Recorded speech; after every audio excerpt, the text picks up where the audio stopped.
So hello there everyone and welcome along to the first ever DNF1 watch-along. We are going to be watching the Bahrain Grand Prix qualifying, and of course thank you so much for joining us. If you have chosen to join us on the stream, enter into the chat that we have at the moment. Let us know that you are watching this with us, and of course let us know your predictions. Who do you think is going to be on pole position this afternoon? Judging by the form from what we've seen in practice and from what we've seen in testing so far, it looks at the moment that Max Verstappen will be the favourite for pole position this afternoon. However, of course, we have a few other contenders as well, the likes of Charles Leclerc at Ferrari, who's looked very, very impressive so far. Carlos Sainz as well in the sister Ferrari, also looking equally impressive. And let's not rule out the two Mercedes drivers, Lewis Hamilton and George Russell, who, up to a point, it must be said that Mercedes did look like they were struggling. It looked like they might have some problems. It looked like they might be struggling.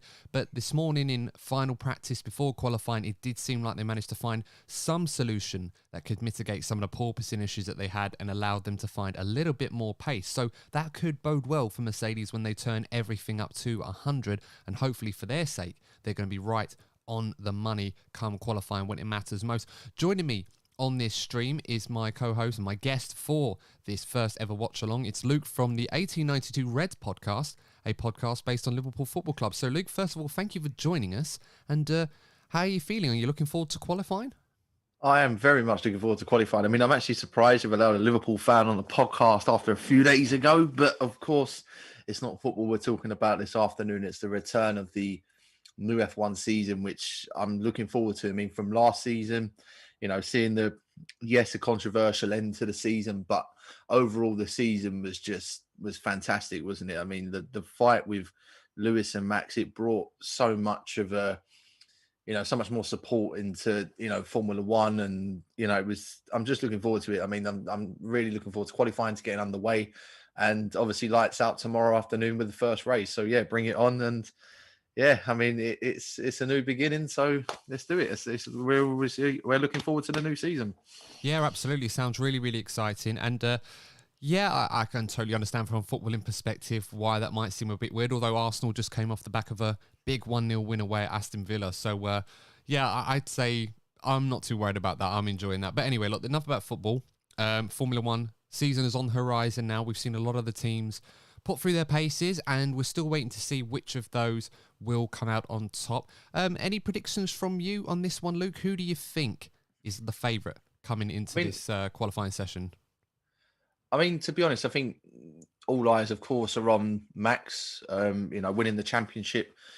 He looks favourite for this season as well. Obviously, looking at the early testing and obviously the practice sessions from yesterday and this morning.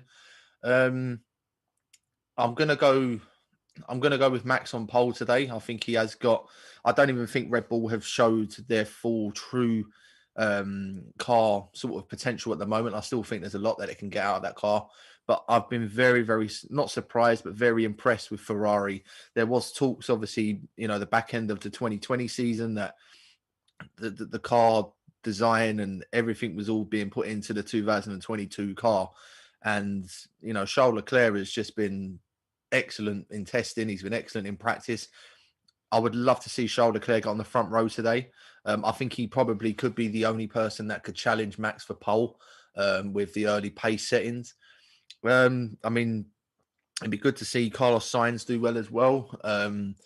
It's going to be interesting as well for Mercedes. Obviously, Mercedes look like they found a little bit of pace today. If they can challenge for pole or challenge for the front row, at least, it would be interesting to see if Lewis or George Russell can come up like the order. It'd be interesting to see what McLaren do. But if my predictions, I'm going to go with Max on pole, Leclerc second. I'm going to go Lewis third, Sainz fourth, and I'm going to go George Russell fifth. Yeah, I mean, as you can see, of course, myself and the rest of the DNF1 team have already put down our predictions for qualifying. As you can see, I've gone with Max Verstappen to be on pole position this afternoon, with Charles Leclerc and Carlos Sainz behind him. The two Ferraris looking very, very good and looking very quick right now. Lewis Hamilton, despite the struggles that Mercedes seem to have had, and particularly him, especially last night with all the porpoising issues that they had, it seems like Mercedes might have found some level of solution that can mitigate this. Of course, we do expect them to produce a little bit more pace in the future. But for the time being, they look well in there as potentially the third fastest team. But, you know, it's Lewis Hamilton, 7-time world champion, over 100 wins to his name, arguably the greatest qualifier F1 has ever seen. I'm pretty certain that he will be able to produce something when it matters most. And then I've also got Sergio Perez in P5. I think he's looked pretty good in the Red Bull. I think in FP3 he was quite close to Verstappen, a few tenths off, which is roughly where Red Bull would want him to be. And obviously my co-hosts on the DNF1 podcast, normally Courtney and Lee, they've gone exactly the same. They've gone Verstappen, followed by the two Ferraris, and then George Russell, interestingly, who... it must be said, George Russell's actually been very, very good this weekend. You know, his first Grand Prix for Mercedes, officially, obviously since the Sakir race, where he stepped in for Valtteri Bottas. And then, of course, Lewis Hamilton following in behind. So, yeah, not a lot of love for Perez from the rest of my DNF1 team, but no, he has looked pretty good. Starting... obviously from the front, Luke, I'm going to come to you quickly before we get started, as qualifying is just about to get underway. And I should remind everybody that's watching on this watch along that we are watching this on the sort of the Sky Go broadcast. So we will be a little bit behind from TV, or I'd guess around about 10-15 seconds or so. So, yeah, please try not to leave any spoilers in. If you are watching this on TV, and quickly jump on the chat and say what, because obviously we'll be a little bit behind, and it's for the benefit mostly for those of you who have chosen to come onto the DNF1 channel to check us out and watch qualifying with us if you're not able to watch it live, or even if you are, great to have you along. And don't forget, of course, if you want to subscribe to the channel, please do. It really helps us out a lot. And of course, we will be doing our podcast for the Bahrain Grand Prix review, which will go live on Monday morning. But we're just about to get started for qualifying, as Crofty will take us through the paces. And one thing that's worth noting is the change for qualifying 2 that we will see, that the normal rule where in qualifying 2, the tyres that you do not, or say the tyres that you use in Q2 for the top 10 will no longer determine what tyres you start the race on. That's been scrapped, so anyone can set their fastest time on whatever tyre they want. So the top 10 don't have to try, for example, to not take too much out of the tyres that they use, or perhaps put on a set of mediums and take those into the race. They won't have to worry about any of that. And of course, track limits, we should say, they're going to be very, very strict on track limits. Heard the FIA race director saying that track limits, they're not going to have to worry about track limits because they're going to be making sure that everybody stays within the white lines. I know last year we had a lot of controversy and a lot of contention, especially with Lewis Hamilton, who sometimes was outside the white lines when he was driving around, but in the end, he wasn't penalised for that. But this year, if such incidents occur, they will be. So that's just a quick little rundown of some of the changes for this weekend. It's quite a cool evening now. The evening conditions, as we saw in FP2, were more reflective, so we might get a good idea there. But Luke, just coming to you quickly before we get started, who do you think is going to be in the bottom 5 coming out in Q1? It's very interesting because I've actually been surprised with Haas. I think Haas have done very well. Magnussen, you know, is good experience. He's a good level-headed driver.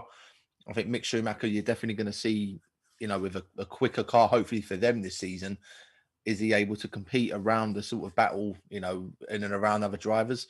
But I think looking at practice times, I think, you know, possibly Williams could be in a bit of problems.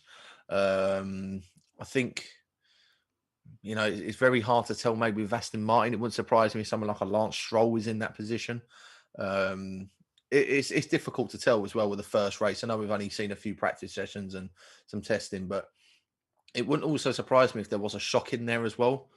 I mean, I don't understand. I don't think it will happen, but someone like a Danny Ricciardo could be going out the first session with, you know, not a lot of sort of testing or not a lot of runs in the car recently.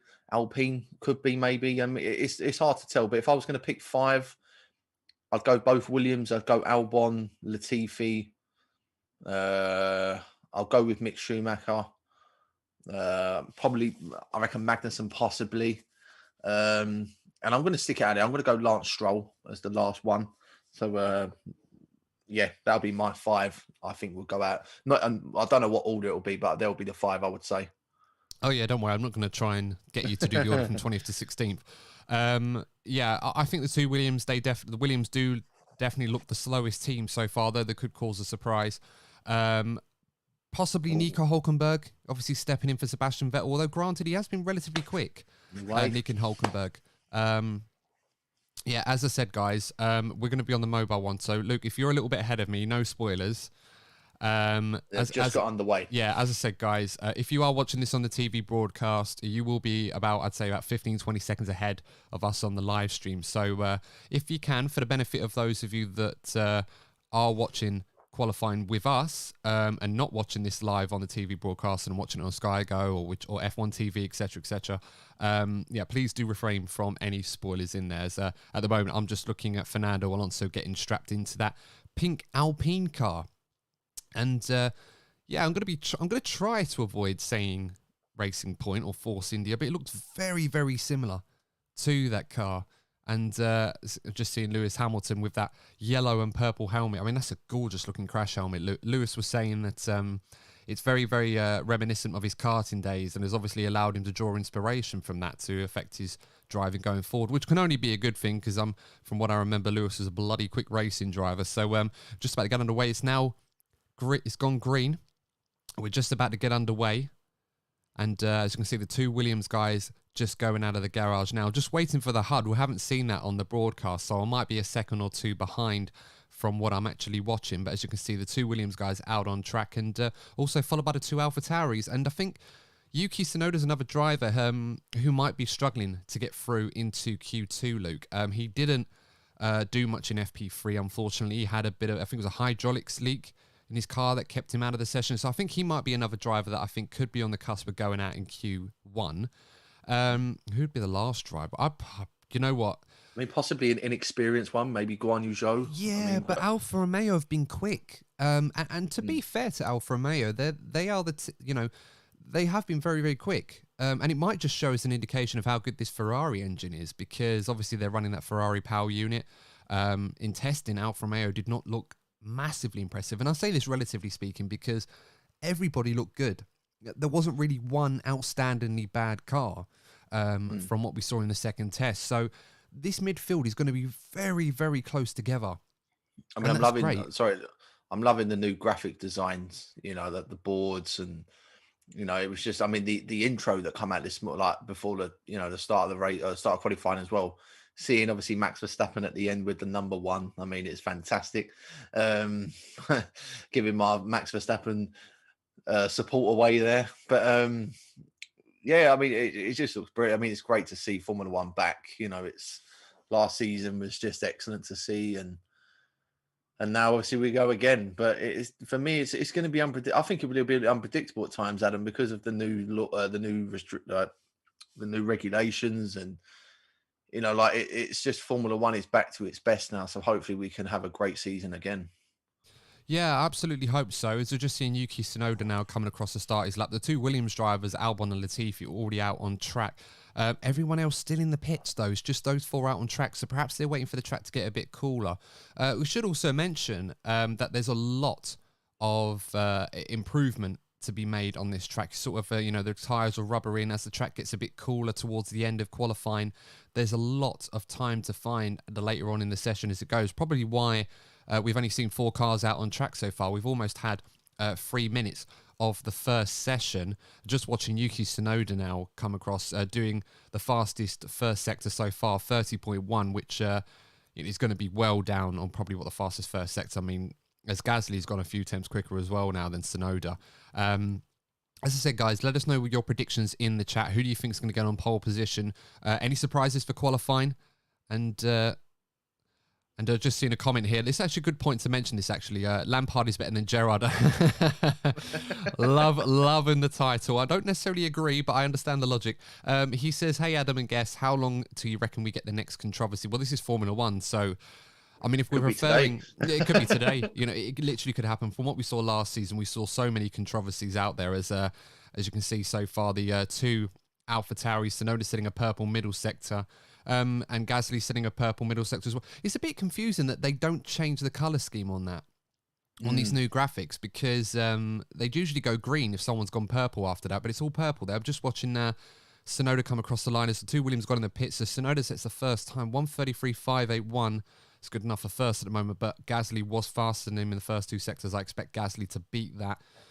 1:33.0. So, you know, I mean, if we're comparing this to what the likes of Verstappen was doing yesterday in FP2, in similar conditions, he was over a second faster, and we know that the Red Bulls have got more pace. So, as a first run for AlphaTauri, hopefully for them, that's a sighter lap. That's not a very quick time. So, I think one team that maybe you could be a bit surprised that could be lowered down. I mean, maybe McLaren. I mean, they could be, maybe AlphaTauri could have a bit more pace in them this season. I don't know. I mean, it's hard to tell, isn't it, with these new regulations and not so much testing. But it wouldn't surprise me if someone like a Danny Rick struggles today, or maybe Lando Norris. I don't know, but yeah, I mean, McLaren have struggled a bit, and Ricciardo had some problems yesterday with the car. He wasn't able to do much running, so he might be on the cost here. As I'm just, funny enough, speaking of Daniel Ricciardo, just watching him on track now doing his time. And I mean, McLaren, they could come under pressure from the likes of Alpine, although Alpine weren't exactly very quick this morning. Although we should say those track conditions aren't really much to compare to what we're going to get right now. Sorry, going back to the last comment from Lampard is better than Gerrard. Yeah, well, the next F1 controversy, I mean, we don't know, it's F1. It literally could happen at any point, at any time. And of course, the FIA report was recently released in the last hour or so. So I haven't read through it properly. All I have seen so far, and I will comment on this in the podcast on you know, the podcast that comes out on Monday morning reviewing this race. From what I gather, it was as I expected. Human error was blamed, so basically the blame was put on Michael Massey. However, the FIA claim that he acted in good faith, and that they're putting in measures so that this sort of thing won't happen again. I don't think that's really going to cut it with a lot of people that were upset. And you know, with respect to a lot of those people that were very upset by what happened, I do understand why it was probably a bit unfair to just sack Michael Massey, because I think it was a bigger problem within the FIA than just sacking the race director and putting all the blame on him, although I will admit what he did was wrong. Ricciardo's just gone over the line, third fastest, 6 tenths down on the first run. Norris coming over the line, should go fastest, doesn't, only a tenth off of Gasly. So maybe it's because it's the first runs and they're just getting used to it, but McLaren looking a bit sluggish so far, as we see Max Verstappen now, the reigning defending champion, coming out now to set his first lap. Be interesting to see what sort of time he does, because it might give a somewhat of a barometer to what sort of times we might be expecting. Maybe the conditions aren't quite the same as they were yesterday when Max was doing a high 131, the only driver in the 131s, I should say. But yeah, so we'll have to wait and see on that one. He's now 9 tenths up on Gasly. So this, as I said, this is kind of the pace I was expecting from Verstappen. He's gone purple sector 1, purple sector 2. Perez has gone faster than Gasly in sector 1, but I'm expecting him probably to slot in behind his teammate. Luke, how important will it be? I'm just watching Verstappen now coming over the line now. So what time is he going to do? Yeah, 1:30. Yeah, absolute stormer of a lap from Max Verstappen. That is. Yeah, well, that's actually that's the fastest time we've seen at Bahrain. He's literally about just under a tenth faster than what he managed in FP2 yesterday. So there's plenty of time there in that Red Bull. Perez now, I think it was 6 tenths faster than Gasly, so we'll see where he faces. Goes really wide, though. Gets a lot of the dirt on the outside of the final corner now. Comes across the line. Should be comfortably second, and he is, yeah. So he's half a second down in P2 on his teammate, but comfortably ahead of the likes of Gasly, Norris, Snowden, and Ricciardo. But then, of course, track evolution is going to be key on this track. So, you know, that I don't know if that time's going to be safe. It should get him through to Q2. Verstappen's definitely going to be going through to Q2. So wow. I'm slightly in front. I'm not going to pause it. I'm not going to spoil it, but well, you kind of very. No, when you see it, Adam, it's what a couple of really, really great lap times there from a couple of drivers you wouldn't expect that from. But I mean, as you said, track evolution is going to be a massive key thing. And what you said beforehand about you know, the drivers won't have to start on those tires tomorrow from Q2. For me, it makes it more attacking qualifying. They don't have to like sort of worry about you know, like sort of having to preserve those tires later on. They can be more attacking during sort of qualifying, and then, you know, can go for different strategies as well. It sort of balances it. It sort of does change it a little bit, but I'll tell you what, this qualifying session looks very unpredictable at the moment.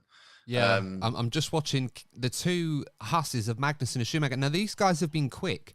These guys have been quick, so we're just going to see Magnussen go through the final corner. He's only 3 tenths off of Max Verstappen, so this could be good enough for P2 here if manages to get it. Schumacher looking quick as well. What's Magnussen? P2 for Magnussen. Well, looks like Haas are right in there. And then Schumacher goes Whoa. P4. Bottas is at the moment, Bottas at the moment, it says P6 on the screen, but he's just coming through now. Bottas did a purple sector 1. As I said, the Alphas have been looking quick. Alpha normally run lighter and with a higher engine mode in practice than the other teams, but it looks like their pace might be genuine now. We're just seeing Bottas come across the line. What's the time going to be for Bottas? Goes P2, 100th of a second off of Verstappen. Well, the Ferrari power teams have come to play, and they just switch over to Charles Leclerc now. It's really, as I said, I put in a prediction on another podcast on Grid Talk for anyone interested. Really good show they do at F1 Chronicle Grid Talk. And I said I expected a Haas in Q3. And I thought Magnussen might... Magnussen's been really good since come back, but Mick Schumacher might get points. It's just seeing Charles Leclerc now coming through the final corner. He's gone purple in sectors 1 and 2. Carlos Sainz behind him with green sectors, although it's his first time. What's Leclerc going to do? This is probably going to be fastest. Yeah, just 4/10 of a second. Leclerc fastest so far. Sainz, what's he going to do coming across the line? Is he going to go even faster than his teammate? Yeah, P2. There you go. Ferrari 1-2. And yeah, I mean, they've changed the time. Yeah, so it's only less than a 10th of his teammate. And I think Ferrari would be really happy if those two are only a 10th apart. But yeah, great. He's taken nearly 4/10 from Max. I mean, I know it's early in the session, but wow. I mean, yeah. that is It's early days from Ferrari at the moment. It is early days. And as I said, I think perhaps Ferrari might be, how would I put it, turning up the engine a little bit earlier perhaps than what Red Bull are. But no, that's... Mercedes are out now. just seeing in the comments section, and yeah, no, I mean, it's a football show and F1 show. I can certainly have their opinions there. I'll let Luke try and figure out who that might be in the comments section. I think it might be someone we know.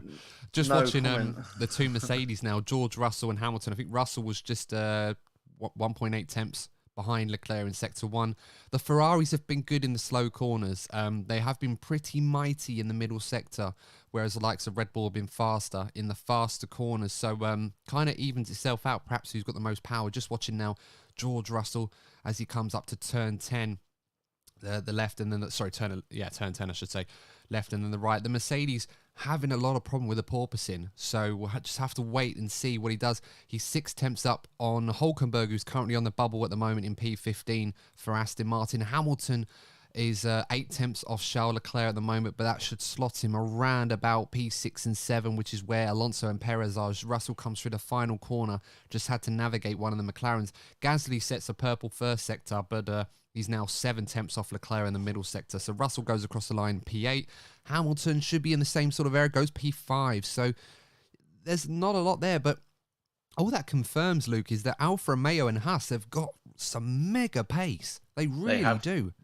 They have. I mean, Bottas has got more pace out of that Alfa Romeo than what he's had in the Mercedes. I mean, it's just joke. I mean, I'm very shocked at the moment. I know it's the first runs. Very shocked with McLaren at the moment, especially Lando Norris. I didn't expect Norris to be that low down after the first set of laps. But, I mean, if you're looking at the shocks of the first set of runs, I mean, both Haas, I mean, Magnussen 6th, Mick's 11th. Alpine, I mean, Guan Yu Zhou's at least a second off of Bottas. I mean, but still in a good 13th place at the moment. But, I mean, another shot you could probably see is probably Albon. It was a decent lap from Alex Albon, 14th above Norris. So, you know, there's obviously room to improve. But, I mean, I've got just over sort of 4.5 minutes to go in the session. I mean, it's obviously going to be the next, or the runs coming up are going to be very, very pivotal for tomorrow's race, of course. And I said at the start, someone like a Lance Stroll could be in a bit of problems. And as you can see, he's at the moment in the drop zone. So I could be right on a prediction at least. And you've also got Ricciardo in there as well. Norris is struggling. Track evolution should hopefully help them in these second runs, but McLaren are definitely going to have to find well. We'll see Bargav coming in saying, "Hi, Bargav. Yep, we are good. Hope you are well as well." Well, Bargav. And good to see you. Yeah, just for some of you guys that have just joined, thank you, of course, for joining us for the DNF1 Watchalong, our first ever live stream of Bahrain Grand Prix qualifying. And thank you very much for that and for your support as well. But of course, we are a little bit behind the live broadcast on TV, probably about 20, 30 seconds or so. So if you are ahead of us, please do try and refrain from spoilers in the comments for the benefit of those of you that are following qualifying with us at the moment. But great to have you on board. And of course, if you are new to the channel, don't forget to click on the subscribe button for more great content. We're going to be doing more watch-alongs like this in the future. And of course, we've got our podcast for the race reviews coming up. Just under 4 minutes left to go. Seeing Valtteri Bottas in the garage looking to do another run. I'll tell you what. I mean, track evolution probably will tempt Bottas to come out again, but what a mega lap. And I suppose in a way, it kind of is testament to Valtteri Bottas as a driver. I think we often overlook how good Bottas actually is because of how handsomely he was beaten by Lewis Hamilton during his time at Mercedes. But he's proving so far that, you know, as we expected with Bottas, he's a very, very solid qualifier, arguably one of the best qualifiers on the grid. And I think we're going to see a lot more evidence of that this season. As I'm just watching now, George Russell looks like he's on another flying lap. He's gone green in the first sector, and he's currently in P10. Not where Mercedes would want him to be, but it's only Q1, so we won't have to worry about that too much. All he's got to do is get through. Just looking down the order, yeah, the Aston Martin's really in trouble. Stroll and Hülkenberg. I did say I thought Hülkenberg might struggle in this first session to get out, replacing Sebastian Vettel this weekend because Vettel, unfortunately, has gone down with COVID. Hopefully he recovers soon. We might be able to see him at the next race in Saudi Arabia. So we now see George Russell now coming down to the final corner. He's green in sectors 1 and 2, so this has got to be a good time to get him through into Q2. The last thing Mercedes will want with all their issues they've been having this weekend is to not qualify for Q2 at least. And Russell comes across the line P5. So he improves. He's just ahead of Lewis Hamilton, his teammate for the season. And that should be enough. But as I said, that just pretty much confirms how good that time was from Valtteri Bottas. I mean, where on earth did Bottas set that time, Luke? I mean, they should never have got rid of him at Mercedes.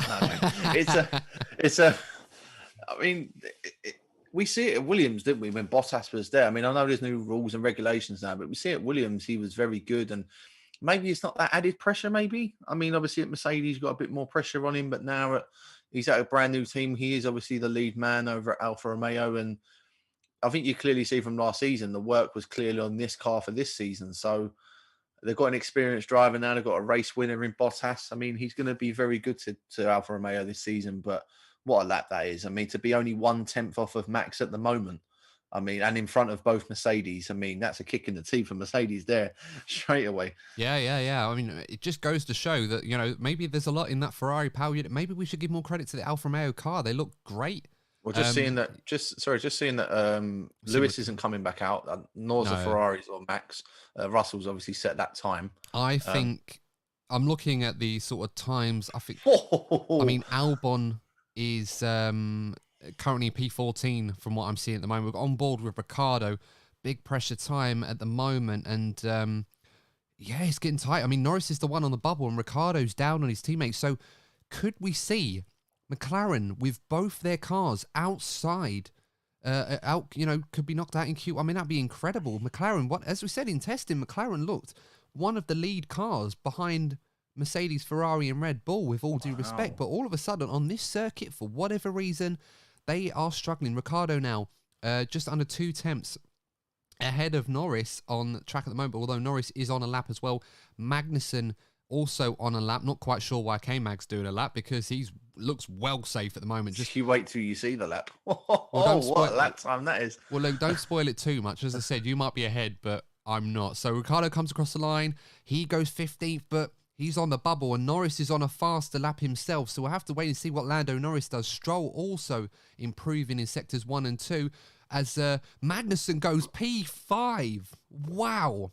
Norris goes P6. So there is pace in the McLaren, but that knocks his teammate out. There's your 18-minute timer. That's my timer there. So sorry about that if anyone heard it there. And yeah, as you see him coming across the line, Mick Schumacher only 11th fastest. So Magnussen already up to it. Tsunoda manages to get out. And now we'll see Guan Yu Zhou. Can Guan Yu Zhou make both Alfa Romeos? I think he's on the bubble right now, just behind Yuki Tsunoda. Can he get into Q2? He can. He's up into 15th now. Hülkenberg has also improved in sectors 1 and 2. Can Hülkenberg make a last ditch go for... No, he can't. He's 17th. And 132.7. So I think that's pretty much the end of qualifying. Ricciardo is no, don't think Ricciardo's on another lap. So I believe Daniel Ricciardo out of qualifying. Ocon now coming through to finish his lap, although he looks like he's safe and manages to get up to P6. So the Alpine's got some pace in there, but we'll have to wait and see what they can do. Just looking through the listing. So Perez improves into P11. And yeah, I think that's the end of Q1, guys. And Daniel Ricciardo, the huge casualty. And we said this was a big season for Daniel Ricciardo. He needed to improve for McLaren, and he's got off to the worst possible start. Perhaps he's still struggling from the after effects of COVID. For those of you that have had it will know what that's like.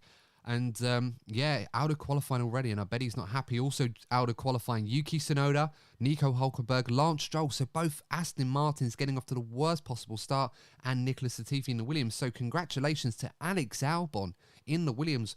Looked to be the slowest car of the bunch, but Alex Albon, his first qualifying session back, and he's managed to get himself up into the Q2. So great job from him. Brilliant stuff.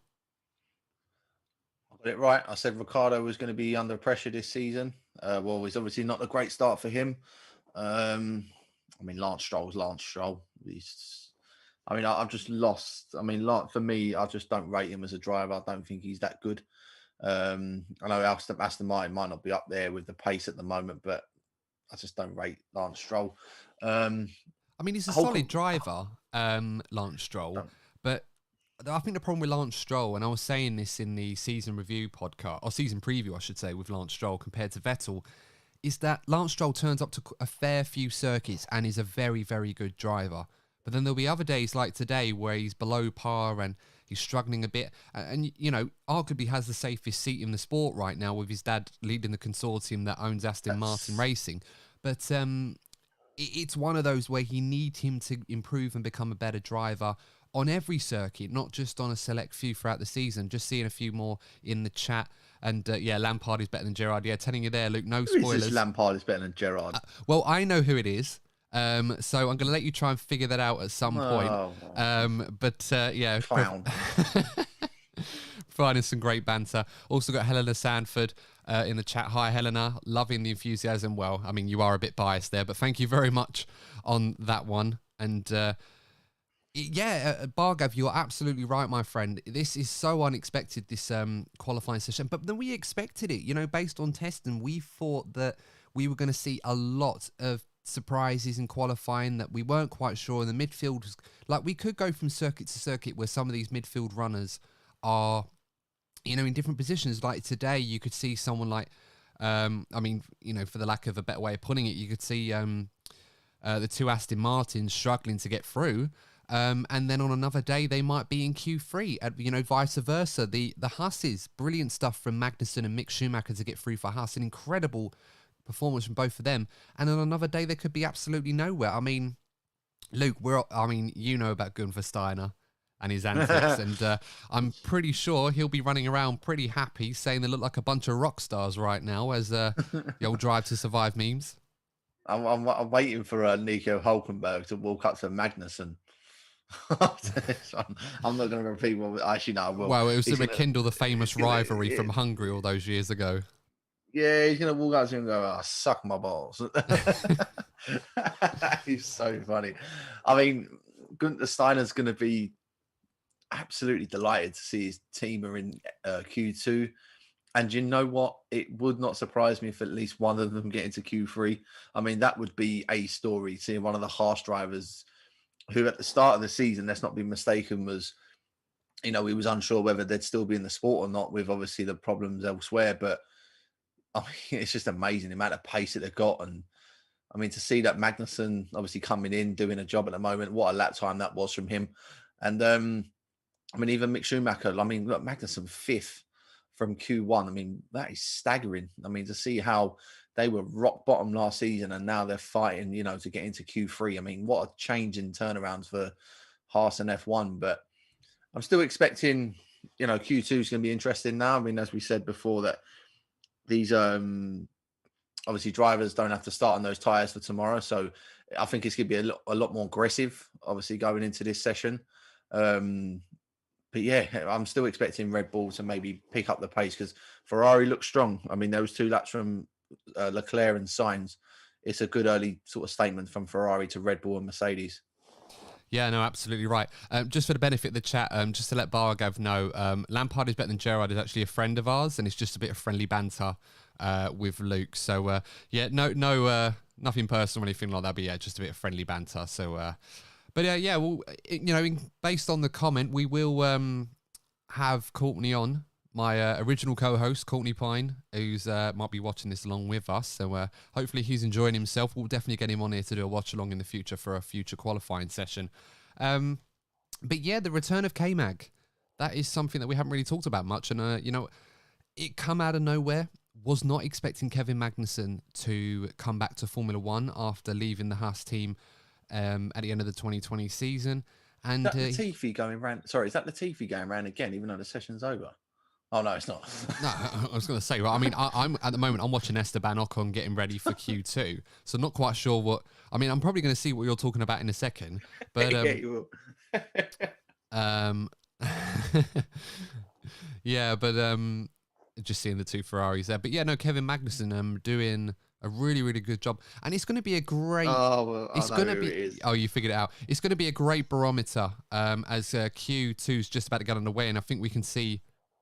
No, it's Alex Albon, Luke. So yeah, you were talking about Latifi. It's Albon coming out. Albon qualified for Q2. So idiot. I don't even. Sorry, Adam. To interrupt, I disagree with Bargav. I mean, you cannot tell me that overall footballers.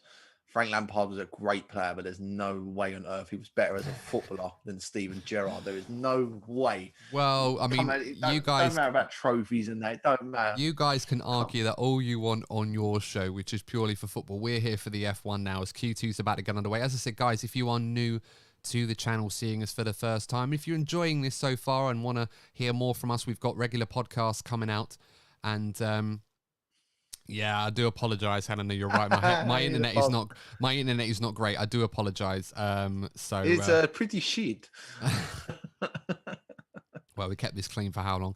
But yeah, I just have to make do of it. Unfortunately, I do apologise. Hopefully, the stream is still going okay. It seems to be going okay. I'm not having too many problems from what it tells me. Anyway, yeah, it's great to see K-Mag back in Formula One. And it's going to be a good barometer to measure him against Mick Schumacher.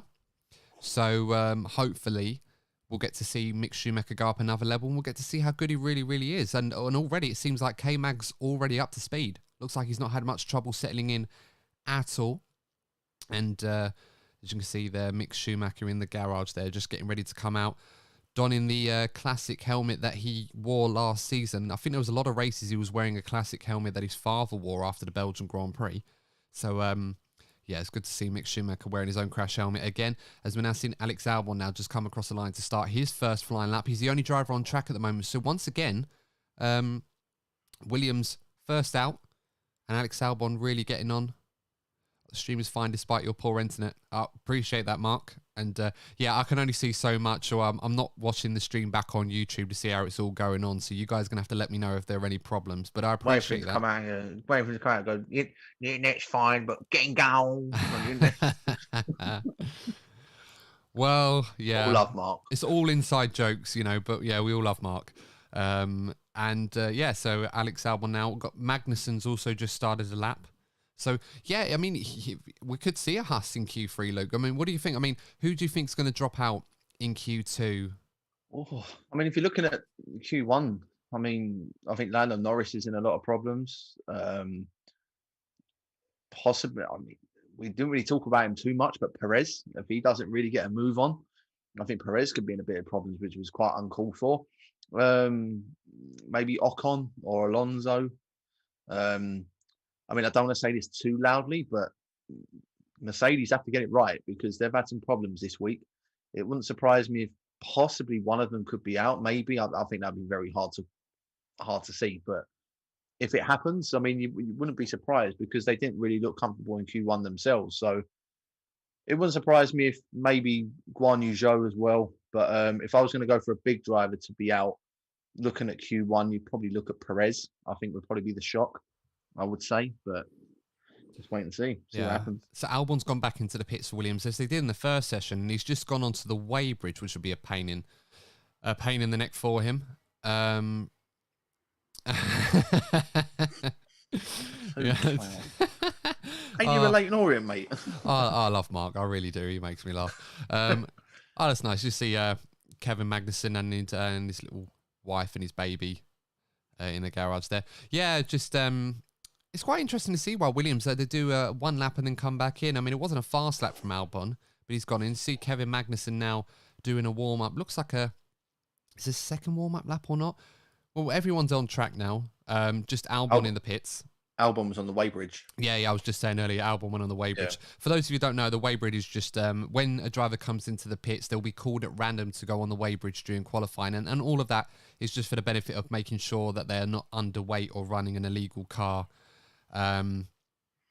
So, that's all being done. And it can be absolutely random. It could be Albon one day, it could be Hamilton another day, it could be Verstappen another day. It's just how it goes. Totally random, totally fair. And of course, they have to oblige, but otherwise they will get in trouble with the stewards. But, I might be wrong because I was only looking at some of the times, Luke, throughout the session as we go. I didn't really see anyone breach track limits. And that's quite important because at turn 4, that's an opportunity to breach track limits. Haven't seen anyone's times dock 4 track limits, although if anyone did notice and I was wrong, then please do let me know.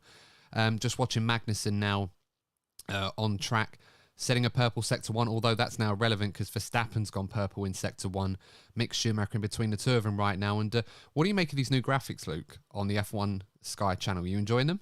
I think it's amazing. There's a lot more colour to it. There's even like the new camera angles that you can see behind, so you got the sort of drivers' sort of eyes. You can see like how they're sort of seeing it. Obviously, that's what we want to see as well. Like seeing the old times of the radio and everything's great. But I mean, for me, what's done me is obviously the intro at the start when you had Max at the end. I mean, that's just the one that really sort of makes it all. Wow. Kevin Magnussen with a 1:31.4. That is a mighty time. Verstappen's gone 7 tenths faster than Magnussen, so he's into the 1:30s, and that's what we expect. Mick Schumacher, though, half a second off his teammate. I mean, that's a bit of a worry if Schumacher is genuinely struggling, as Perez is gone second fastest, 6 tenths. I mean, what a lap from Magnussen, and Bottas splits the two Haas's, albeit a second behind Verstappen. It looks like the Ferrari-powered teams are starting to turn the wick up on that brand new engine that they've been talking about. Guan Yu Zhou is well off the pace, 1.7 seconds off his teammate. Leclerc goes over the line, 6 tenths behind Verstappen. And, the name of the game here, folks, is to get through to Q3, but by the looks of it, Verstappen has laid down a bit of a marker there as Sainz goes P5. Mick Schumacher drops now. Ocon goes over the line in P7. Russell now P5. So Mercedes showing some pace and a solid time there. Hamilton P5 now, 7 tenths off Verstappen. But, at this point, we don't know who's actually running at 100% pace. But if we're seeing anything close to it, what a lap from Kevin Magnussen. I mean, that's just it's astounding. I mean, 7 tenths off of Verstappen in front of both Mercedes and in front of one of the Ferraris. It's you got to look at the McLaren of Norris as well. I know he's struggling, but you got to look at that concept as well. For me, and I agree with you. Half a second off of Mick Schumacher, though, Norris. That is, I don't know if Norris had a bad lap, but that is really worrying for McLaren if they are half a second slower than the slowest Haas. Yeah, and you can see as well, Guan Yu Zhou had a mistake in his lap as well, so he'll go out again, but he's obviously got some good pace. But then you see from Leclerc down to 11th, I think separated by about 6 tenths. So there's a lot of time out there that can be won, like from some of the drivers. And I don't think any of the Mercedes are safe. I don't think, I think anyone from Perez possibly is safe. I think everyone else has to go again. But it's going to be a very interesting last run for Q2 to get into that Q3. But as I said, I'm standing my prediction. I do think there's going to be a big name going out in Q2. Yeah, it looks like it could be. Lamby_X just joining the stream saying sup Lamby. George. And hello also to the official Y1B Yusuf. And we're doing well. Thanks for joining us on the stream. But yeah, these Ferrari-powered cars looking very, very good at the moment. It just shows that Ferrari look like they've made some huge strides on their new engine, new power unit, which of course the engine regulations, I should say, not engine. Yeah, engine, yeah. First tongue twister of the day. Yeah, this new Or is it being Ferrari. live? Yeah, probably. Yeah, it's not like it's live or anything. No, this Ferrari power unit. It's really, really looking good. I've got to say they had to make up quite the deficit to Red Bull, or obviously running Red Bull powertrains, but it's basically a Red Bull sticker over a Honda engine, and the Mercedes power unit, which has always been the dominant one over this turbo hybrid era. It looks like Ferrari have done very, very well to either get close to them or have caught up. So bodes really well for the Ferrari power teams now, as Alex Albon coming across the line with just under 6 minutes left in the session. He's got to try and put together a good lap. We'll see what he can do. But he's already He's done a good job so far. I mean, to get out Williams into Q2, he's proved a lot of people wrong, including myself. I thought he'd be out in Q1, but obviously a good lap time there from Albon to get him into this session. So, some positives at least to take for Williams going into the race tomorrow. Yeah, absolutely. And guys, if you're just joining the stream as well, don't forget to leave your predictions in the chat as well. And if you haven't already, please do consider subscribing to the channel. We've got more watch-alongs like this Smash the coming. like button, guys, as well. Only 7 likes and we've got 6 people watching. Just smash the like button. I'm just happy anyone's watching this, to be honest, but I'm really grateful for the support nonetheless. Hopefully these streams will get bigger and bigger the more that we do them. But it's a nice new thing we wanted to bring for this season. Bit of a warning, we won't be able to do a live watch-along every single race, unfortunately, but we'll get into that a little bit later on. You don't want to hear about that right now. But yeah, just 5 minutes to go. Albon just on a lap right now. See how he gets through the middle sector. He's just about to cut the beam. He's a long way off Verstappen, and he's half a second off of Valtteri Bottas, who currently sits in P10. Alonso, I've got to mention the 2 Alpines there, slotted in nicely ahead of Bottas in 8th and 9th. They're quite close to the bubbles. Only the top 10 that go through at the moment. Mick Schumacher in P11 as Albon comes through the final corner. See what he does. It was a little bit shaky on the back end there. And what did it cost the line? 13th fastest. Not bad, but probably might have enough time to go round and do one more run. But he's going to have to be quick. Gasly and Zhou making up the last 2 places at the moment. And yeah, Lando Norris on the bubble. So, yeah, I mean, we thought McLaren were going to be mega fast, but unfortunately for them, they are really, really struggling. Hopefully for their sake, it's just track specific. I'm just looking at Lewis Hamilton. I know it's totally off subject, but this is, I mean, I do like the concept of like that like the yellow sort of luminosity sort of green. Like, it looks amazing. Like his crash helmet. I mean, that number 44, how it looks, it just looks brilliant. Yeah, like, I these think cars it are was so gorgeous. These cars this season. I think it was a tribute to Valentino Rossi, who retired from MotoGP last year, the Doctor. Arguably the greatest MotoGP driver of all time, although I'm not a MotoGP fan, but it just shows how great Valentino is when his name transcends all motorsport realms. You don't even have to have watched a MotoGP race and you know who Valentino Rossi is. That just shows how impressive he is. So yeah, I do like it. I'm just seeing it myself now. So it's kind of a little bit of a gauge for how far behind we are onto the TV broadcast. About 20, 30 seconds or so. But Mercedes are, I did notice in Q1, I think, obviously they haven't set the times yet, but I did see in Q2 that, Mercedes are, they're doing that plan that they do every race, don't they? Who gets the toe off of whoever. And I believe it's probably Russell giving the toe to Lewis today in qualifying, just to get a bit more pace. Well, we'll see. I mean, at the moment, they're only separated by, half a tenth. So I think Mercedes look good to get into Q3. I never thought I'd say Mercedes trying to worry about getting into Q3, but here we are. New regulations and everything else. But this is kind of the period in qualifying, or the part in qualifying where Lewis Hamilton in particular starts to turn it up, and we start to see what pace he's really got going into Q3. I mean, they have got a bit of a margin over Mick Schumacher, about half a second in their pocket, although, as I said, track evolution is quite a factor, and that could prove to be a problem. I think the only person that probably needs to stay in the pit lane is probably Max Verstappen. He is clear ahead of everyone else, and maybe this is Verstappen stretching his legs and showing everybody what the Red Bull can really do in his hands, which is a very ominous sign if the Ferraris or anyone else can't really keep up with him. But we've got Charles Leclerc on track, who at this point looks like he might be just doing his final run just to get his eye in before Q3, as now comes through turn 4. What does he do in the first sector? It's quite important here. So he's about 3 tenths off, which, to be fair, that's about right for Leclerc. I mean, Ferrari have been a bit slower than Red Bull in the faster corners, but in the middle sector is where Leclerc starts to make the time up. Sainz is only 600ths off of Verstappen in sector 1. Sorry, David Doherty. Hi, David. Thanks for joining the stream. Glad you're enjoying it.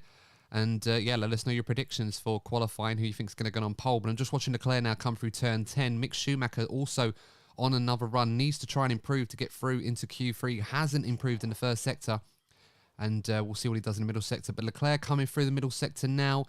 He's slower than he was last time round. He has closed the gap to Verstappen just a little bit, but it pretty much matched each other in the middle sector. Mick Schumacher looks well off the pace. And I've only just realised who's in problems with that pit, Gasly. Yeah. Gasly, like I said, the AlphaTauris have not looked quick round here, but I'm just, other than free practice 1, but Leclerc coming across the line, see what he does, a 1.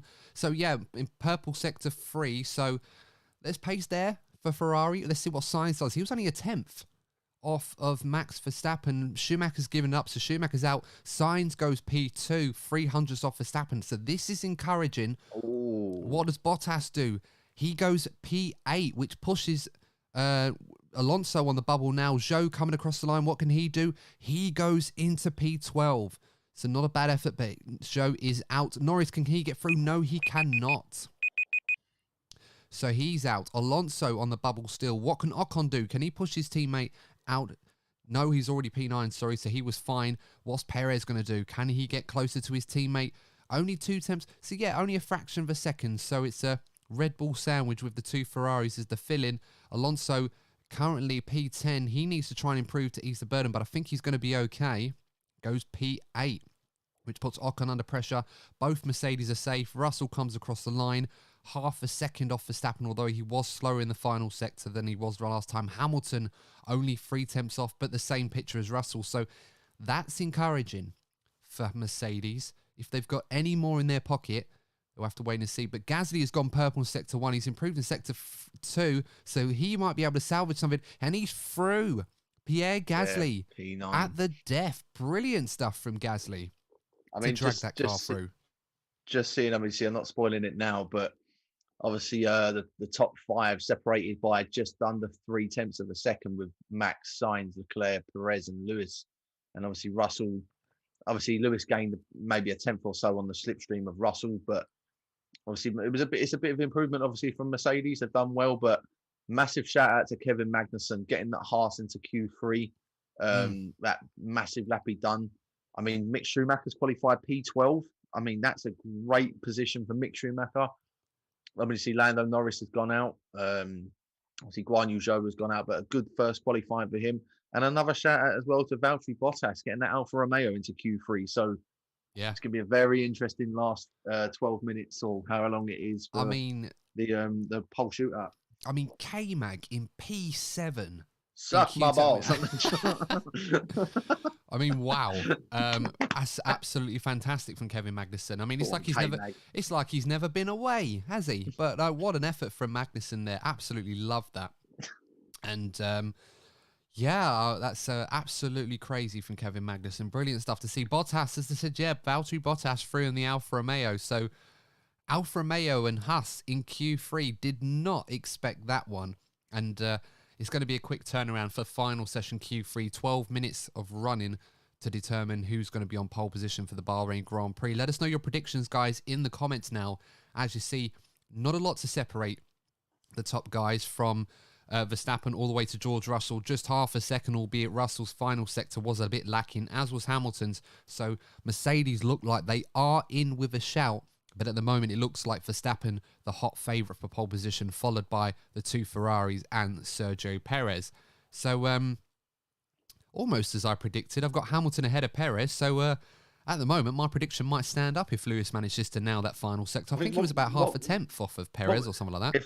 I can't remember. I mean, I put Max, Leclerc, then I put Lewis 3rd, Sainz 4th, and then I think I went Russell 5th, but I don't think I put Perez in the top 5. So I would have put him 6th if that was the case, but I'm still standing with my prediction. Hopefully I can get that right, but it's going to be a very good last pole shootout. I mean, Mercedes look like they have picked up a little bit of pace. I don't want to say this too early, maybe I don't think they've got the pace at the moment to challenge for pole position, but at least and maybe challenge possibly for the front row. That shouldn't be out of the question for Mercedes. Yeah, no, absolutely right. I don't know if Mercedes are going to challenge for the front row. I mean, it might take an almighty lap from either Lewis Hamilton or George Russell, which they're both capable of. I just feel that, particularly Verstappen, has got a bit more to use if he needs it. Charles Leclerc might also have more in the tank. Carlos Sainz might be able to produce something. I suppose the good news for Ferrari fans, and this includes me especially, is that Ferrari genuinely has pace. They are genuinely fast. And hopefully, if they can develop the car on par with what Red Bull and Mercedes do, they could sustain a challenge for this championship and to win races at most circuits this season, which I think as a Ferrari fan, that's really what we were hoping for. And a lot of emphasis was put on the 2022 regulations to get this right. And Ferrari used a lot of time and resource and sacrificed most of 2021, if not all of it, to get it right. And even if they don't have the fastest car, they are in that ballpark. So no, they've done a great job. And as I said, that power unit looks very, very handy. As we saw Magnussen in the Haas and we saw Bottas in the Alpha manage to get through. I don't think anyone would have predicted a Haas and an Alfa Romeo on merit, but then Bottas, we know what Bottas is about, and perhaps with the security of a multiple-year contract and also the license of being the team leader and a team, getting behind him, he's done an incredible job in qualifying. I just really hope that holds up in the race pace, but going to be very interesting. I know it's totally off subject. I've just seen Leighton Orient have equalised against Rochdale with a 30-yarder. Oh, God. I don't know if Mark is watching that game, but... is it away from home? No, it's at Orient. Mark said he was unwell, we didn't go, but I asked him for a ticket next week and he gave me an answer. No. Oh, well, I hope you feel better soon, Mark. Yeah. No, fuck him. Hey. Sorry. Language, please. All right. No. Mark said that Gerrard is not as good as Lampard, so no. Anyway, I certainly know how to pick him. It's just gone to Daniel Ricciardo in an interview. I can't really hear what he's saying at the moment because I've got this muted for obvious reasons. Don't want to get it copyrighted, but give me an insight of what he's saying. Well, I can't read his lips because he's wearing the mask. So basically, what he's saying, Adam, is I was away for a few days with COVID. I've come back and it was same old vibes. Well, vibes. Yeah. No, well, McLaren are definitely struggling, and so hopefully they can get it right soon. Maybe this is just a track-specific thing, and they'll be able to figure out the problems that they've been having come the time we go to Saudi Arabia, which of course will be next week. So not long for a turnaround, and then we'll have a couple of weeks before we go back to Australia for the first time in 3 years. I wonder who. I'm just thinking if Ricky's watching this, like who's going to be the vibes driver this year.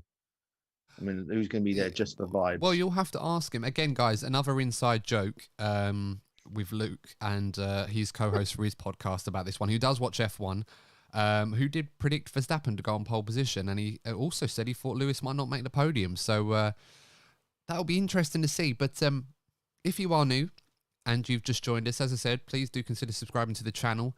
And we really, really appreciate your support. We're hoping to do more live streams like this for F1 watch-alongs in the future. And of course, we've got a podcast coming out to review this Grand Prix on Monday. We usually do a weekly podcast, but during the F1 season, we often do at least 2 podcasts a week. So plenty of content for you guys for this season on all great things Formula One. And we certainly look forward to having you on board for many, many great days to come.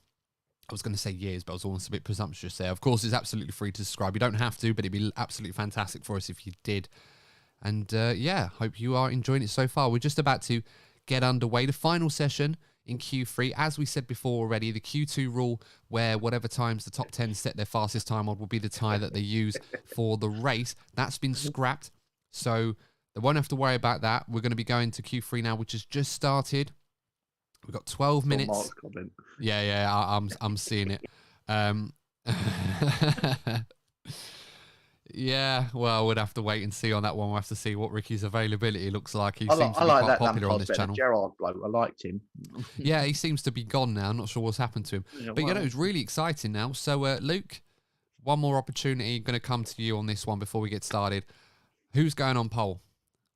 I think Super Max is going on pole. I think Charles Leclerc is probably the only one that could potentially challenge him. So I'm going to go Leclerc second. I do think Lewis, I'm sticking by it. I think he nicks third off of Sainz, and I think Russell takes fifth. But Super Max for pole, Super Max for the win. Let's go, T Max. Max.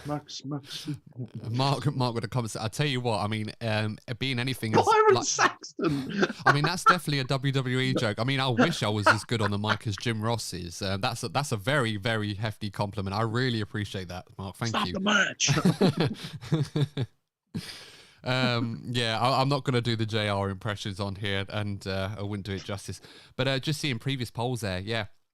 Quite a mixed bag, actually. 5 different pole positions in the last 5 years, although Lewis Hamilton has won the last 3 Bahrain Grand Prix in a row. So ultimately, that doesn't really mean much in the grand scheme of things. And as you can see there, Lewis Hamilton, 103 pole positions. I mean, to put that in perspective, guys, if you were to put that into a compilation, lap after lap after lap, like one lap after the other, it'd be about 2 hours worth of footage of Lewis Hamilton doing pole position laps. That's incredible. I mean, the next in the list, I think Michael Schumacher on 69 or something like that. 69. Yeah, I thought you'd pick up on that. Again, I might not be right. It might be 60, something like that. But that's just incredible. Oh, you were right the first time. What Lewis has achieved on there. But yeah, let us know in the comments, guys, who you're predicting for pole position in the final session now. Looking likely at the moment that man on TV right now, Max Verstappen, looking at the heavy favourite. Can Sergio Perez get himself on the front row as well? Can we please get a duet for Supermax? Might persuade people to subscribe. Well, you had that played at your wedding, didn't you, Luke? Your reception. Yeah, for those of you who don't know how big a fan Luke is of Max Verstappen, Luke had Max Verstappen Supermax played at his wedding reception the day before the Abu Dhabi Grand Prix. So definitely put a lot on the line, that one. Unfortunately for him, although albeit controversially, it did come through for him. But we're just seeing George Russell now come across the line to do his flying lap. And no, Helen, I'm definitely not going to do a duet. I'm not going to. I might one day, but not today. When we next see it, the Dutch Grand Prix. I'll do it on the Dutch Grand Prix if we get a lot of Dutch fans tuning in. When it's a Dutch Grand Prix, I'm wearing orange. We've just seen George Russell now come through. He's the first driver to try and see if he can set a time. Got Verstappen, Hamilton and Leclerc. And yeah, Mark's got the right idea. No singing this time around. George Russell does a 29.6. That's not a bad first sector. So Mercedes turn the wick up now. We're going to finally see how fast these cars really are for the first time. Hamilton, half a tenth slower than Russell in sector 1. Leclerc goes green. So we'll have to wait and see. No spoilers, please, Luke. I'm not going to, but just from what I've seen. And wait and see what happens now. It's as you've got Russell there. It's a good thing that these cars can follow relatively closely in qualifying as well, which just shows how the new regulations can really affect the cars. For the positive, this is only good for the fans, so hopefully it all comes off. We'll see more of that tomorrow when they actually race each other. Russell in the middle sector, or Russell's well off in the middle sector, so... yeah, he's had a poor middle sector. Hamilton has gone purple, but again, a 1.90. That's not a great middle sector time. Perhaps the track conditions are changing. Leclerc a second faster than Lewis Hamilton after 2 sectors. The Ferrari really on it. Charles Leclerc really on it in the middle sector, where I said the Ferraris look good. I think he's about a tenth off what Verstappen did in the middle sector in Q2. Russell goes fastest. Hamilton will break that. Leclerc will smash this one as he comes across the line. What's his time going to be? Well, there you go, 1:30.7, pretty much beating what Verstappen did in Q2 by just under a tenth. What is Sainz going to do? Sainz goes fastest with a 1:30.6. Go on, Sainz. That's my boy. Go on. What's Verstappen going to do as he comes across the line? Only P3. So Ferrari 1-2. Smooth operator. There's a duet. There's Smooth operator. Adam's going to be like that meme in the office. Okay, it's happening. Everyone stay calm. It's happening. Stay calm. Yeah. Anyone who watches The Office, wow. And wow, what a lap time from Carlos Sainz. Yeah, I mean, Gasly went... Gasly loves Sector 1. He's gone purple again. But he's 2 seconds down on Sainz in Sector 2. So I don't know if Gasly is using too much of his tyres. I mean, to see that... Mercedes have had a bad run there, but... second there, Lewis was 1.4 seconds slower than Carlos Sainz. He's about 1.4 slower than Max. I Well, mean, they both had poor middle sectors, the two Mercedes drivers. So I think because they we've were got a both fight fast. on our hands for pole position. Yeah, I mean, well. I mean, I'm telling you what, I'm happy to be wrong. If we've got a Ferrari 1-2, I'm taking that one. Look at your face, Adam. Look at your face. I've waited so long for this. Points are rewarded on Sunday. I don't care. I'm taking this. End the season now. Oh, man. But we've still got 6 minutes left to go, guys. So the guys are going to go back into the pits. If you're not used to Formula One, we're going to see one more run from each of them to determine who's on pole. So it's not quite over yet. Max Verstappen on the radio there. I can't hear what he's saying because I haven't got the coverage or audio one because obviously we don't get copyrighted on this by F1 management. But Max Verstappen looked like he might have been struggling there in the middle sector where he seemed to have lost a little bit of time. But yeah, I don't think he expected both Ferraris to be ahead of him. Sergio Perez a few temps back. So this is going to get really interesting, Luke. What do you think? Is this the maximum that Red Bull can do? Have Ferrari managed to step up another gear? I think Ferrari have definitely saved this in reserve, but don't rule out Max Verstappen. He's the world champion. He's the man to beat at the moment.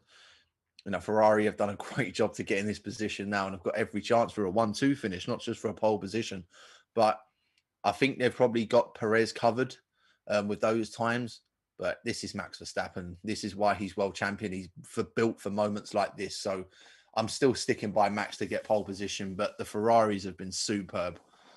Yeah, absolutely. And amazingly, Carlos Sainz managing to get ahead of Leclerc. And Sainz is a very solid qualifier, although we must admit, albeit on outright pace, you'd probably feel perhaps he'd give the 10th or 2 up to Leclerc when it matters most. But that is a phenomenal lap from Carlos Sainz. And I absolutely hope that the pace is really there. I mean, I back Leclerc in this championship battle if it was one-on-one against Max Verstappen. And possibly Lewis Hamilton if he's able to join that, and I certainly hope he does. But I mean, it sounds a bit silly, but what do Red Bull do? Do they feel that? I mean, because I don't think Perez is going to get in the top 3 now. I think the Ferraris and Max have got that covered. But surely, like you would do what Mercedes do, you'd give Max that bit more slipstream on the straights. I mean, to give him that little bit of extra speed. I mean, maybe putting Perez in front, like giving Max a bit of slipstream. No, I don't think it's necessary at this point, because.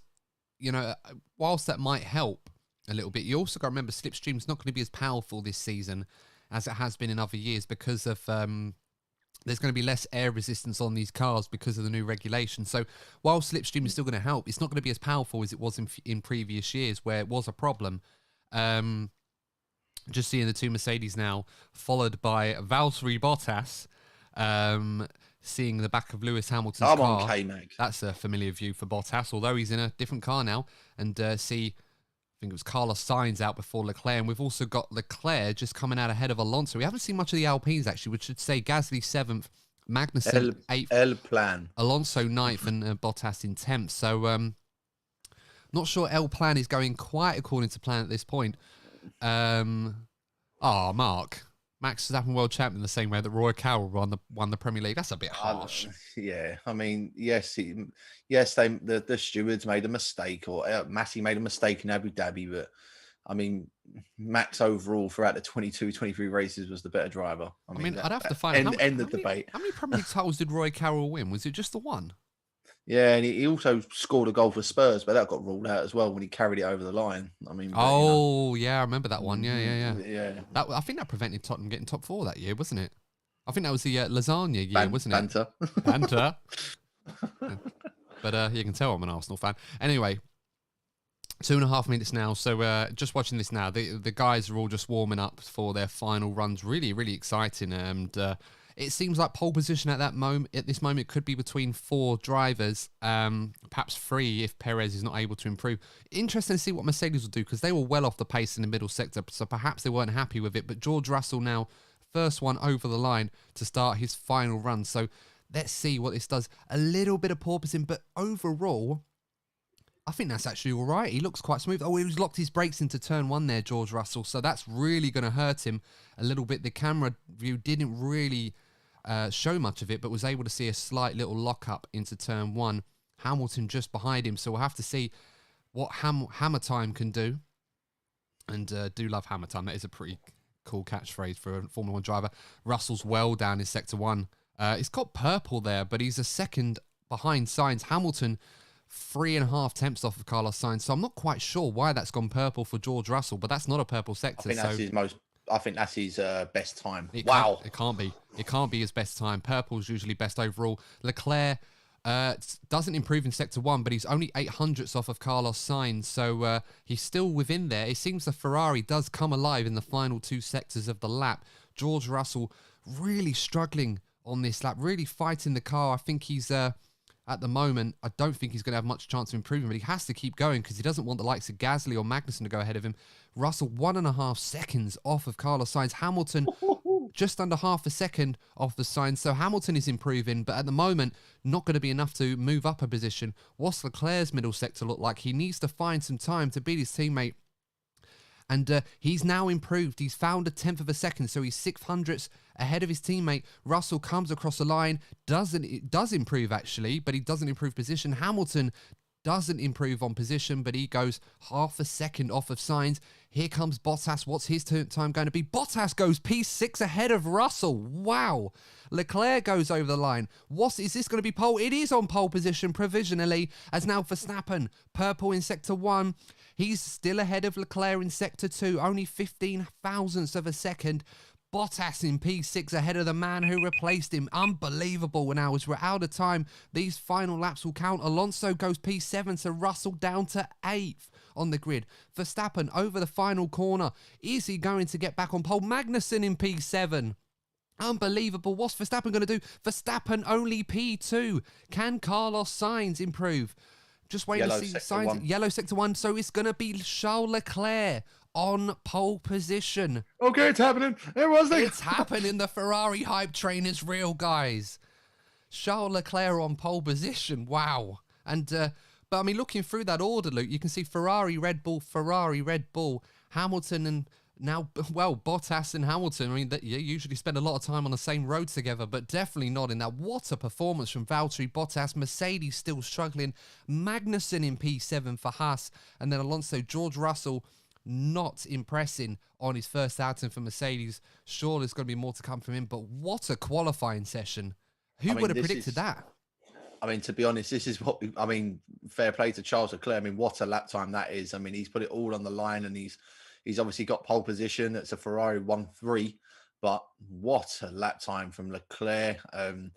Max obviously done everything he could. He's only good enough for P2 tomorrow, but what a race we've got in store for tomorrow. I mean, it's excellent to see Ferrari back on top of an F1 grid, but obviously at the same time, I mean, what a season we got coming up. Max Verstappen looks good, but Charles Leclerc, what a lap time and well-deserved pole position for him and Ferrari. Yeah, absolutely. And I certainly hope that Mercedes can get their act together and sort this to make improvements. I'm sure that they will. It's Mercedes is what they do, because we need...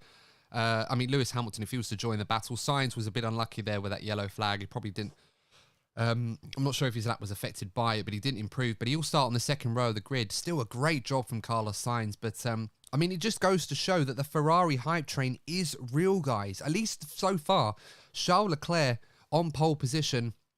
And looks like this time, hopefully, he'll be able to start from pole, unlike Monaco. But wow. And you can see all the Ferrari team in the garage, all embracing each other. Handshakes going around. Mattia Binotto there shaking hands with Carlos Sainz's manager/cousin. Great job there. Ferrari could have gone on a 1-2, but it's a pole position for Charles Leclerc ahead of the world champion Max Verstappen. And I think a lot of people were expecting Max Verstappen and Red Bull to have a few attempts in hand to sort of run away with it, but here we go. Ferrari are in the hunt, guys. Ferrari are back.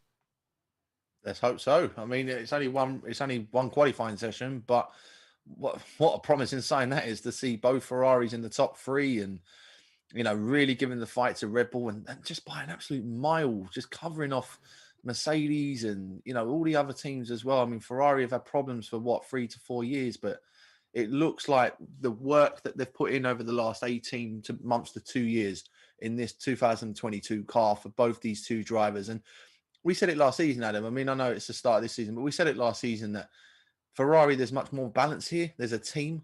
Like, there's obviously Leclerc and Sainz. I think Leclerc is probably the number 1 driver, but you can clearly see there's no favoritism with this team. They're all balanced. They're all together. and this could be a very, very good season for Ferrari and Maranello. So, it's a well-deserved pole position for Charles Leclerc, and we're up for a good race tomorrow. I certainly hope so. And they were talking about the race pace of the Ferrari compared to the Red Bull of Verstappen, and it seemed that Leclerc and Verstappen were a couple of attempts apart on average pace. So it might go back to Verstappen. Ferrari normally tends to have a car that's good in qualifying, but not bad in the race, but not as good. Of course, we've seen from testing that this car does look good in race trim as well. So we'll have to wait and see until tomorrow, guys. But as you can see there, Leclerc and Sainz shaking hands, looking very, very happy with their performance. Is that Charles Leclerc? Sorry, I think it's his 10th pole position for Charles Leclerc. Yeah. He's quite handy in qualifying, Leclerc. And we're starting to see, and this was an area that he struggled with, but as you can see the two Red Bull drivers behind him, looking a little bit perplexed there, not quite sure what hit them. I think they probably expected Red Bull to be very strong, but it's Ferrari's day. And but as you said, Luke, points aren't awarded on the Saturday, they're awarded on the Sunday there. And yeah, what a day for Ferrari. I mean, I'm absolutely excited. I cannot wait. And I really, really, really hope that the Ferraris are going to be as strong in race trim. Yeah, I guess you can't tell I'm a Ferrari fan already. But Red Bull obviously going to be in there. Hopefully Mercedes will come to play. Maybe if not this weekend, perhaps in weekends to come, Mercedes will join the party. But just looking at Max Verstappen, I don't think he expected to see Charles Leclerc ahead of him in the Ferrari. But it's great to see for the sport that Ferrari are back at the top, at least for now. Hopefully that continues. But final thoughts, Luke, before we sign off on the stream? I mean, just as we said before, like it's great to see Ferrari back in like the top of the sport and obviously competing. But I mean, this is just a great sort of curtain raiser to the season. I mean, new cars, new regulations, shocks. I mean, not just Ferrari. Massive shout out to Haas and Alfa Romeo, especially for Magnussen, Mick Schumacher, Valtteri Bottas. What a qualifying! And I'm really, really looking forward to tomorrow's race. Yeah. And I mean, I'm still Team Max, obviously, but I'm very happy to see that Charles Leclerc and Ferrari are back where they rightfully are, and that's competing at the front for Formula One, and good for Ferrari. So let's have a good race tomorrow. Yeah, well, it's certainly done well to shake up the order, and to a degree, of course, we've still got the same protagonists usually at the front as we'd expected them to be, but it's absolutely fantastic, and I cannot wait for the race tomorrow. We will be reacting to the race on the DNF1 podcast that we'll be recording tomorrow night after the Grand Prix, which will be out on Monday morning. But in the meantime, guys, thank you so much for tuning into the first live stream watch-along here at DNF1. It's been an absolute thrill to spend time with you guys talking about qualifying and, of course, reading your lovely comments and lovely support as well. I really, really hope that you enjoyed it, and we'll certainly be doing more in the future. Of course, if you want to find out more from my guest Luke on his podcast, if you are a football fan or a Liverpool fan. You, Mark. If Mark's still watching at this point, you can go on the 1892 Reds podcast channel on YouTube. Just search in, as you can see, 1892 Reds podcast. You will hear from Luke and his guests on all things Liverpool Football Club as well. But until then, guys, if you have enjoyed the stream, please do consider giving us a like and subscribe to the channel. It really, really does help us out. And don't forget to tune into the podcast on Monday when it comes out. But until next time, guys, I should say. Thank you so much for tuning in. Enjoy the race tomorrow. Stay safe. And we'll see you in the next DNF1 Live Watch Along. Take care.